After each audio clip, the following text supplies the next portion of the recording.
On vous souhaite la bienvenue à ericlatour.com. Vendredi dernier, c'était la 54e édition du Gala de l'excellence de la Chambre de commerce et de l'industrie du Richelieu. Un nombre record de participants, 730 personnes assises au dextrase. C'est quand même assez incroyable, une chambre de commerce qui est en pleine effervescence. Et d'ailleurs, on en a profité aussi pour honorer un peu le directeur général de la Chambre. En fait, c'est le conseil d'administration qui a voulu souligner l'apport de Stéphane Legrand. On le reçoit dans quelques instants. Et le prix hommage cette année a été décerné à Luc Bazinet, le directeur général de la Caisse des Jardins du Haut-Richelieu, qu'on reçoit à l'instant.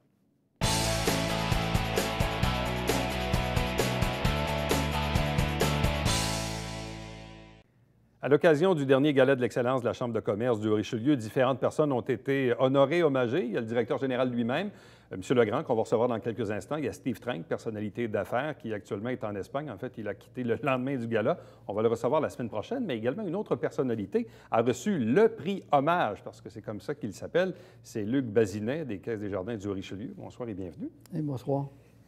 Est-ce que c'était une surprise? J'ai cru comprendre qu'en arrivant, vous avez peut-être vu des membres de votre famille et là, vous avez commencé à avoir un petit doute peut-être sur la finalité de la soirée. Dans les faits, je n'en avais mais aucun doute. Ce qui est paniquant là-dedans, c'est que pendant 2 mois et demi, il y a des gens qui peuvent te jouer dans le dos puis tu t'en aperçois pas. Hein? C'est ça qui est troublant. C'est ça qui est troublant. Pour d'autres choses. Mais bon. quand je suis arrivé, non, j'avais aucune idée. Puis je faisais le tour de plusieurs personnes, des clients, etc. Est-ce que c'est un gala que vous fréquentez de toute façon? Donc, tous les années. Puis c'est assez usuel dans ma pratique, si on peut le dire comme ça. Puis à un moment donné, ma conjointe me dit, il y a des gens que je voudrais te présenter, ce qui n'est pas la pratique, parce que c'est pas elle qui a le réseau de contact ici.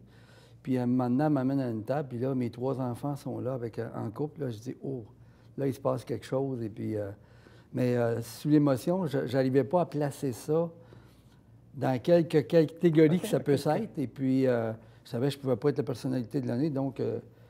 mais je savais qu'il se passait quelque chose. J'étais assez troublé. Là. Et là, au moment où vous avez vu, évidemment, l'annonce, la vidéo défiler et tout ça... Ah oui. Et là, après ça, quoi, l'émotion a monté. Là, c'était quoi, après ça, le sentiment qui vous a habité?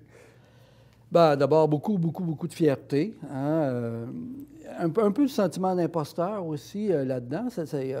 Dans le sens que pour moi, l'activité de vendredi soir, c'était pour les entrepreneurs. Hein? Puis j'ai toujours vu la différence entre moi et les entrepreneurs.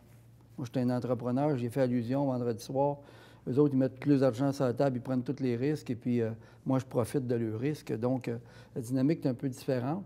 D'être reconnu par ces gens-là pour de l'activité, pour des engagements que j'ai pris dans le milieu au fil des années, ouais, j'étais pas mal touché. Il y a le travail, il y a la carrière professionnelle, mais j'ai cru comprendre aussi beaucoup l'implication dans le milieu, l'engagement, embrasser certaines causes. Évidemment, je pense que ça fait partie du personnage. Vous allez me dire que probablement que chez Desjardins, on vous encourage à avoir ce genre de profil-là, mais probablement que vous avez des collègues qui font très bien leur travail, mais après ça, ça nous appartient d'en faire parfois un peu plus, là. Dans votre cas, à vous, qu'est-ce qui a tracé un peu la voie de, oui, la carrière professionnelle chez Desjardins, mais ce désir d'implication et d'engagement dans la communauté? Je serais embêté de répondre à ça. Pour moi, ça vient de mon fond, si on peut le dire. Hein? J'ai toujours tourné, mes implications, par exemple, ont souvent tourné alentour de la santé. Oui. J'ai beaucoup dans ma famille de gens qui sont impliqués dans le domaine de la santé. Je sais combien ça peut être nécessiteux comme environnement. Donc, mon implication dans la Fondation Santé était dans cet axe-là. Maintenant, dans l'Alzheimer, c'est aussi dans cet axe-là. Puis à travers ça, bien, il y a des implications qui sont tributaires un peu de la fonction. Tu sais, je me suis impliqué dans le 350e, bon, etc. Mais je vous dirais, la trail de fond, c'est vraiment plus la santé. Bon. Sur le côté professionnel, Desjardins est en perpétuelle transformation et probablement que le mode d'économie dans lequel on vit aussi a forcé le mouvement à se transformer au fil du temps. Est-ce que ça aussi, ça a été, disons, plusieurs défis que vous avez dû appliquer? Bon, ici, localement, quand on se reporte il y a, je ne sais pas moi, 20-30 ans, où chaque ville, chaque village, chaque paroisse, chaque quartier avait sa caisse. Là, aujourd'hui, on est complètement ailleurs. Là. Ah, complètement ailleurs. Effectivement, il y a toute la notion d'autonomie, la pure autonomie qu'on pouvait avoir il y a 20 ans, puis à la limite, l'autonomie contre celui d'à côté. Ouais. Et là, la dynamique de mon travail, moi, ça a été beaucoup plus un travail d'unification, hein, des différents pôles qu'il pouvait y avoir, des gens qui, au fil des années, sans saillir, avaient appris à se compétitionner. plutôt qu'à collaborer. Ouais. Et je dirais, moi, depuis les 18 dernières années, mes efforts ont été beaucoup dans ce sens-là, tant avec les milieux ruraux que le milieu urbain et différents milieux urbains. Donc, oui, ça a changé passablement. Parfois, on reproche, peut-être à tort un peu, mais on reproche à Desjardins de ressembler de plus en plus à une banque. Mais quand on regarde quand on écoute ce que vous nous dites, c'est plus compliqué qu'une banque, là, parce que je veux dire, il y a des. À l'époque, chaque caisse avait son conseil d'administration, etc. C'est pas la même structure. Même s'il peut y avoir des ressemblances avec le milieu bancaire, c'est pas la même structure. La finalité, c'est vendre de produits de conseils financiers. C'est sûr. Le chemin pour y arriver est passablement différent, puis les valeurs qui soutiennent ça sont aussi passablement différentes. Je m'en vais en Assemblée générale la semaine prochaine, puis je vais présenter aux gens que c'est de différentes façons, c'est 7 millions que la Caisse va avoir remis dans le milieu en 2017. Il n'y a pas une institution financière, quelle qu'elle soit, qui est capable d'accoter ce bilan-là, si on peut le dire comme ça, au-delà des affaires, où on a des croissances, des obligations, etc., comme les autres. Donc, oui, votre question tantôt, c'est ça a changé, ça a drôlement changé. Bon. C'est ce qui fait que je suis resté aussi longtemps dans le travail. J'ai eu l'impression de changer de travail à chaque fois. aux 2 ans, sans changer d'employeur. Mais vous avez dit aussi, puis on l'a relaté, que pour vous, ce qui vous était très, très cher, c'était aussi la mise sur pied du Centre pour les entreprises. Oui. Qui est maintenant là, le long de l'autoroute 35 Ouais. à Saint-Jean-sur-Richelieu, parce que ça aussi, il y a le volet pour les particuliers, mais il y a le volet aussi le soutien aux entreprises. Et ça, pour vous, c'était un projet auquel vous teniez beaucoup. Oui, puis comparativement à d'autres régions, on était sous-développé ici au commercial, aller jusqu'à là une quinzaine d'années. Et il y a un potentiel énorme dans la région, au niveau du commercial particulièrement. Et donc, lorsque ça s'est mis en branle sur ces réorganisations-là, il devenait important d'avoir quelque chose de solide ici à Saint-Jean. Puis on en est particulièrement fiers, parce que ça fait 2 ans que notre groupe est le premier au Québec, avec un 17 facteurs là, cumulés les uns par-dessus les autres. Donc, oui, c'est une belle réussite. On a un taux d'appréciation de la clientèle très, très, très grand. Je suis content d'avoir participé à ça. La Caisse des Jardins du Richelieu aujourd'hui, ça englobe quoi pour nous donner un peu un portrait de l'organisation aujourd'hui? En termes de territoire? De territoire principalement et Bien, de membres écoutez, aussi, on part de la baie Missisquoi, on se rend à Bedford, on descend à travers jusqu'à Sainte-Brigide. On descend vers Saint-Grégoire et puis on traverse la rivière, on englobe tout ce qui est Saint-Jean, Saint-Luc, l'Acadie. Donc, c'est 3 fois à peu près à l'île de Montréal en termes de superficie, là. C'est grand. C'est un très et un grand nombre de membres ou de clients? 55 000. Quand même. Donc, un taux de pénétration à peu près d'1 sur 2. 1 sur 2? Ouais. C'est énorme. C'est énorme. C'est énorme. Wow. Ouais. Est-ce qu'il y a encore des projets sur la table? Il y a toujours des projets sur la table. C'est pour ça que je suis en Lesquels? retard à mon entrevue. Bien, on vient d'annoncer une participation dans notre environnement à une étude de marché, pas une étude de marché, mais une étude de faisabilité pour un projet de drone. Donc, Desjardins va porter ça. On a un projet qu'on va annoncer vendredi dans le dossier de l'Alzheimer avec la Fédération québécoise.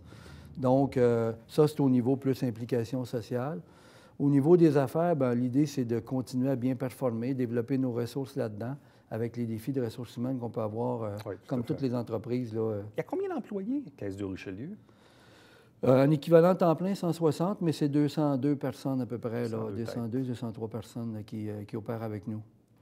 Et quand vous vous comparez avec d'autres organisations de Desjardins au Québec, on se situe où là-dedans? On est la 10e caisse au Québec pour la 11e ville. Ça, c'est qui vaut. Donc, c'est pas pire. C'est pas pire. Bon, il y a eu aussi, au moment du gala vendredi, au moment où on présentait votre hommage, il y avait un clip intéressant qui est celui du PDG de Desjardins. Oui. C'est quelqu'un que vous connaissez. Tout à fait. Expliquez-nous un peu la relation que vous avez avec lui. Bon, on a eu... moi, j'ai connu Guy dans le temps. Il était comme adjoint à la Caisse Saint-Luc. Oui, c'est ça. Donc, notre relation est partie de là. Et Guy a évolué à travers différentes fonctions, devenu DG dans la région de Montréal, a grimpé. Maintenant, il se ramasse à la présidence du mouvement. Et on a été chanceux parce qu'il y a la deuxième chambre de commerce à laquelle il est rendu visite. Oui. C'est la nôtre. Il a rendu la première, c'était à Lévis. C'était assez évident qu'il fallait que ce soit là que ça se passe. Mais la deuxième chambre de commerce qu'il a visitée, c'était chez nous. Avez-vous attaché les fils là-dessus? Si on a attaché les fils... Les fils pour que ça marche? Ah, on essaie d'attacher des fils. OK, il y a un petit peu d'influence là-dessus, oui. Mais par rapport aux vidéos? Oui, oui. Non. Non, mais ce que je veux dire par rapport à l'invitation du président du mouvement ici à Saint-Jean. Ah ben oui. Vous avez contribué, vous avez servi de lien. Ah ben oui. C'était... l'occasion était trop belle à cause du 350e aussi. Et Guy était dans une position où il pouvait difficilement refuser de venir rencontrer les premiers entrepreneurs qui avaient permis d'apprendre son métier. Donc oui, effectivement, on a joué un peu... on a tiré sur les cordes. Donc vous, la retraite, c'est pas pour tout de suite, là. Bon, on va se laisser une couple d'années encore. Est-ce que vous avez l'impression de ne pas avoir encore fini quelque chose? Je ne sais pas. C'est quoi le sentiment qui vous habite là-dessus? Je pense que ça, j'aurais jamais fini. OK? Donc, même un jour, s'il y a une retraite pour vous, il y a d'autres choses. La notion de retraite, c'est différent pour chacun. Mais moi, je pense que je n'aurai jamais fini. Puis, justement, si j'attends d'avoir fini, je pense que je vais mourir à mon bureau. Donc, à un moment donné, il y a des choix à faire. Et si on remonte un peu dans le passé, qu'est-ce qui fait qu'au fil du temps, c'est vous qui vous êtes retrouvé un peu à la tête de cette organisation-là dans la région? Parce qu'il y a dû y avoir un concours de circonstances. Vous avez commencé dans le domaine, évidemment, il y a quelques années maintenant. Ouais. Mais qu'est-ce qui vous a mené, dans le fond, à cette position-là au fil du temps? En fait, je suis devenu DG, moi, par accident. J'étais conseiller en gestion à la Fédération, puis pendant l'été 94, il y a eu un besoin de remplacement à la Caisse d'Iberville. Personne n'était disponible, donc pour 2 semaines, je me suis présenté pour remplacer. Et là, c'est le principe Gillette. Là, j'ai monté... C'était pour 2 semaines, mais finalement... C'était pour 2 semaines, ça fait 20 quelques années que je suis là. Il y a une fusion en 2000 avec des caisses de rural, donc c'était assez évident que ce soit le directeur de la plus grosse caisse qui ramasse ça. En 2012, quand on a fusionné avec les trois caisses, les 2 caisses de Saint-Jean puis la caisse du Sieur d'Iberville maintenant, qui s'appelait maintenant, à ce moment-là, Sieur d'Iberville, Jean-Pierre Bessette et puis Michael Deraz étaient à la veille de leur retraite. Donc, les timings étaient bons, là. Le timing était bon. Évidemment, quand on est honoré, hommagé par ses pairs et par sa communauté d'affaires, c'est qu'on vous reconnaît quelques qualités. C'est toujours difficile de parler de soi-même, mais pour vous, quelle est votre principale qualité? Ah, moi, je suis honnête. Et d'une simplicité volontaire. OK? Dans le sens que mon adage, c'est toujours de dire ce qui est compliqué dans la vie, c'est de la rendre simple. Et quand tu travailles avec des particuliers, avec des entrepreneurs, avec tes employés, avec des organisations du milieu, c'est toujours le même principe.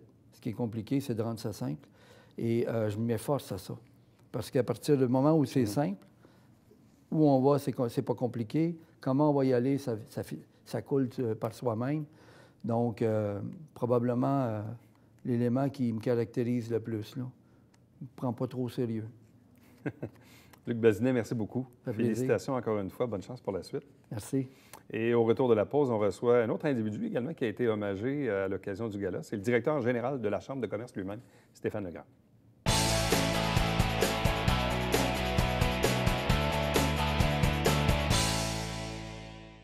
Mesdames et messieurs, bonjour et bienvenue à la Justice entre nous. Mon nom est Serge.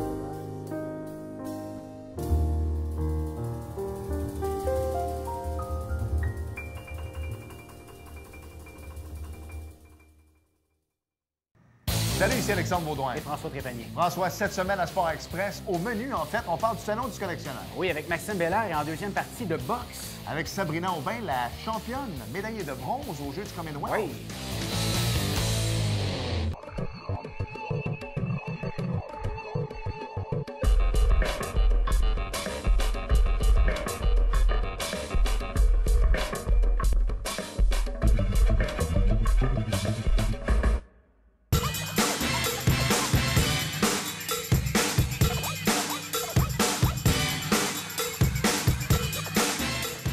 Dimanche, 9h30, Télébingo, on vous attend.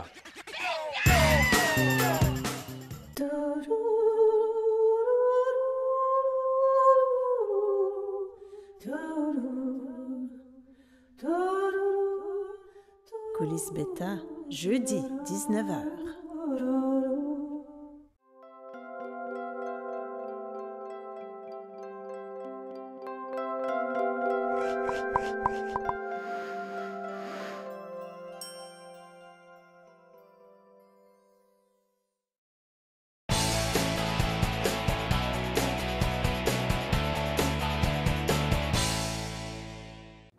Vendredi dernier, c'était le Gala de l'excellence de la Chambre de commerce et de l'industrie du Richelieu, un gala record avec 730 invités. C'est quand même pas rien. Il y a eu évidemment différents gagnants et gagnantes, des gens qui ont également été honorés, hommagés. Et c'est le cas du directeur général de la Chambre lui-même, Stéphane Legrand, qui est avec nous. Bonsoir et bienvenue. Bonsoir, M. Latour. Donc, on a réservé une petite surprise. Oui, mais en fait, on a maintenant la preuve que les directeurs généraux, c'est pas toujours au courant de tout. Non. Donc, à ma grande surprise, vers la fin du gala, le conseil d'administration, présidente, m'ont présenté un trophée du gala. Donc, depuis 4 ans que moi-même, on remet à chacun des gagnants. J'ai eu la chance d'en avoir un également. Là. Il y a un momentum qui s'est installé depuis quelques années maintenant. Vous êtes arrivé à la direction de la Chambre il y a quoi? Presque 4 ans maintenant. Il s'en est passé des choses depuis 4 ans. Il y a une progression, il y a un momentum qui s'est installé. Il y a une progression qui est importante. Puis de plus en plus, on commence à se positionner comme parmi les chambres importantes. Puis ça, on en est très fiers parce qu'en fait, le monde des chambres de commerce, tout ne va pas bien partout, là. Donc, on a réussi, je pense, à mobiliser les gens d'affaires, mais on a eu la chance aussi d'avoir des gens d'affaires qui voulaient être mobilisés. Ouais. Donc, la combinaison des deux a fait qu'aujourd'hui, on est passé de 400 membres à 700 membres, 700 entreprises membres. Donc, ce qui est excellent. Le Gala de l'excellence, en 2015, on avait eu à peu près 480 personnes. On est rendu à 730 personnes. Les mises en candidature, c'est le double qu'on avait il y a 4 ans. Donc, il y a beaucoup d'indicateurs qui nous démontrent là, que ça va bien. Au niveau du nombre d'activités, c'est la même chose. Donc, vraiment, il y a une belle ascendance. Là. Bon, également aussi une croissance au niveau de la permanence, donc le nombre d'employés au bureau. On est maintenant 6 employés au lieu de 2. Moi, quand je suis arrivé à la Chambre, on était 2. Évidemment, à 2, bien, on réalise ce qu'on peut faire à 2, mais plus on a des spécialistes aussi, ça fait la différence parce qu'avant, on avait des gens qui étaient polyvalents. Donc, on faisait un peu de tout, de la facturation, on organisait des activités. Maintenant, on peut avoir des gens aux communications, des gens, comme exemple Marie-Pierre Gagnon, qui est une journaliste de profession, qui peut faire de la recherche, qui peut monter des dossiers. Donc, c'est vraiment un plus. Ça fait aussi que les gens se sentent mieux représentés puis adhèrent à la Chambre parce qu'on représente vraiment maintenant les gens d'affaires. Bon, l'économie va bien. Oui. Presque le plein emploi, même en Montérégie en ce moment. Ça aide aussi, oui, je présume. Mais je me demande encore le pourquoi du pourquoi, c'est-à-dire qu'est-ce qui fait qu'une chambre de commerce passe de 400 à 700 membres? Qu'est-ce qui fait qu'un gala de chambre passe de 450 à 730 couverts? Qu'est-ce qui fait qu'une permanence, votre bureau, passe de 2 à 6 employés? Qu'est-ce qui s'est passé durant ces 4 ans-là? On dit oui, on les a mobilisés, ils voulaient se faire mobiliser.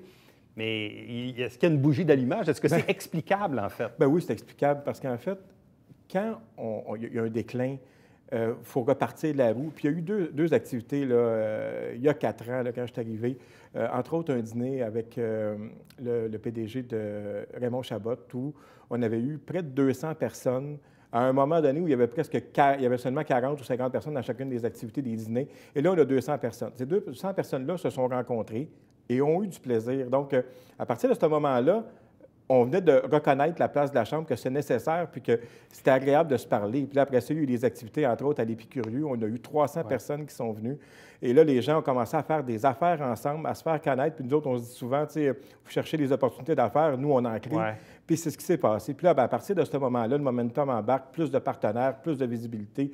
Puis là, on touche à tout le monde. Avant ça, on avait quelques activités. Là, on a vraiment des activités pour tous les goûts. Là. Ouais. En même temps, il y a plusieurs années, là, je remonte même à 20-30 ans, vous dites, une chambre de commerce, les 5 à 7.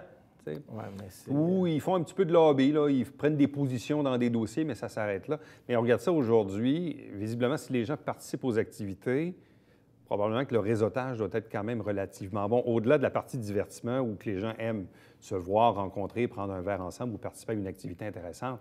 Il faut qu'il y ait, les gens d'affaires, il faut qu'il y ait un bénéfice. Là. Bien, exactement. Puis à chaque fois, c'est pour ça qu'on a commencé à diversifier notre programmation. On a des déjeuners formations sur des sujets qui sont intéressants. Les gens viennent chercher des outils, retournent chez eux, ils ont appris quelque chose. Les dîners, bien, c'est avec des têtes d'affiche, des ministres, donc des poignées de main. On voit ce qui va se passer dans le futur. Nos réseautages, on en fait un petit peu moins. Là, les soirées, là, c'est pas une fois par mois. Ouais. Mais quand on en fait un, il y en a 4 par année, mais les 4 ont 200, 300 personnes. Fait que les gens se voient. On offre des tribunes aussi à nos membres parce qu'on veut que les gens soient connus. Les démarrages d'entreprise, ils n'ont pas la même chance que des gens qui ça fait 20 ans, 30 ans. Donc, on leur donne des opportunités de développement. Bien, ça fait qu'ils développent leur réseau, ils sont heureux, ils continuent dans la chambre, ils en parlent à leurs collègues, puis bien, la boule grossit tout le temps. Là. Bon, la Chambre a été reconnue comme étant la Chambre de commerce de l'année. Oui. Le directeur général lui-même a été reconnu comme le directeur général de l'année. Donc, visiblement, c'est des belles distinctions.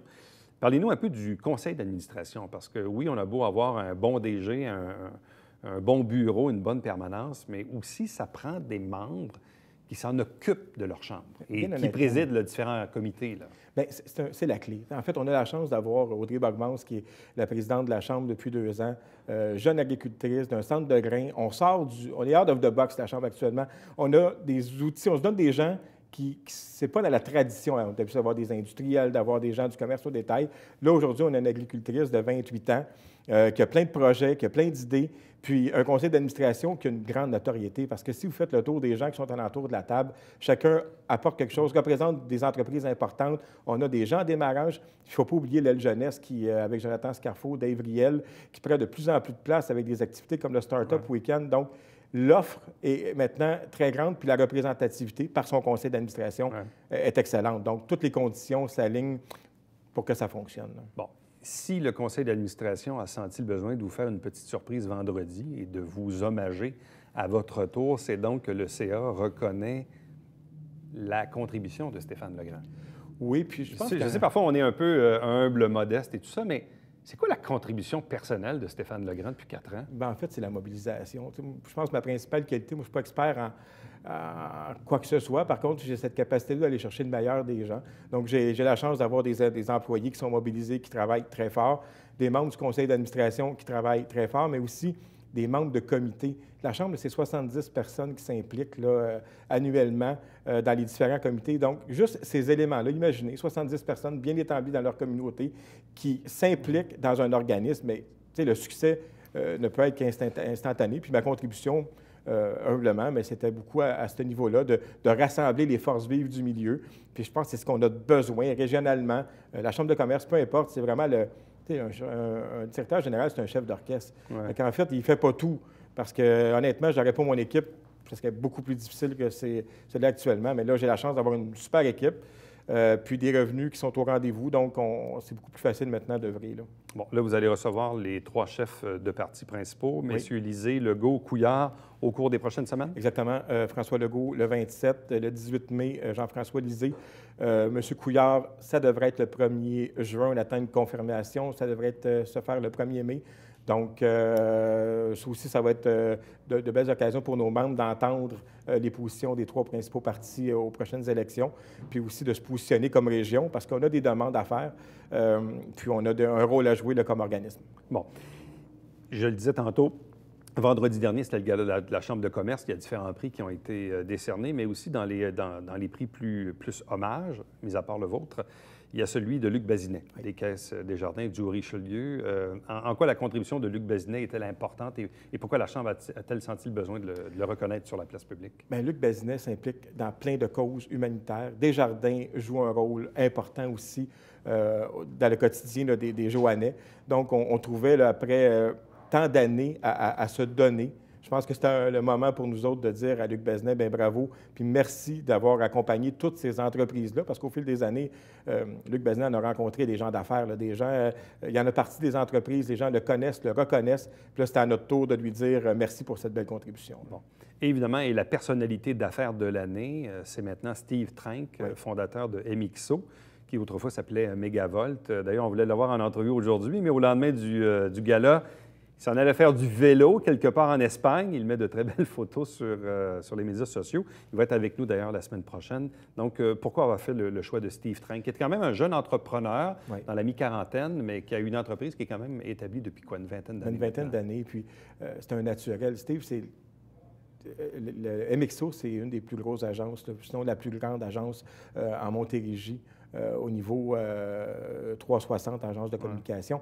Donc, en partant, c'est déjà un exploit en soi, mais en même temps, c'est quelqu'un qui a toujours fait rayonner Saint-Jean. Le vieux Saint-Jean, il se fait un devoir de s'impliquer, de donner des positions, d'accompagner les entrepreneurs. Ça dépasse le succès en affaires.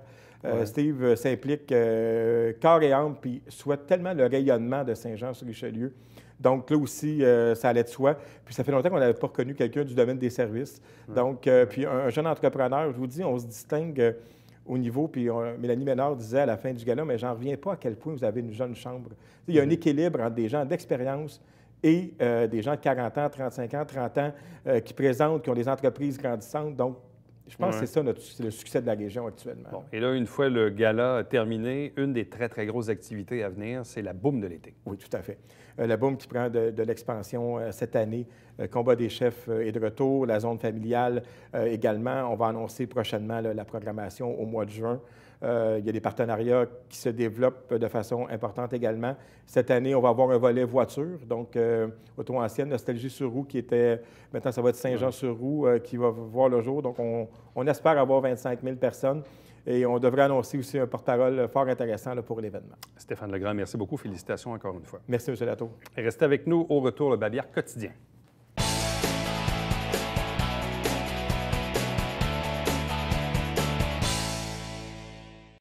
Lundi, le 30 avril, la Société d'Alzheimer du Richelieu organise une conférence sur les mesures de protection. Donc, si ça vous intéresse, il y a le numéro de téléphone à l'écran.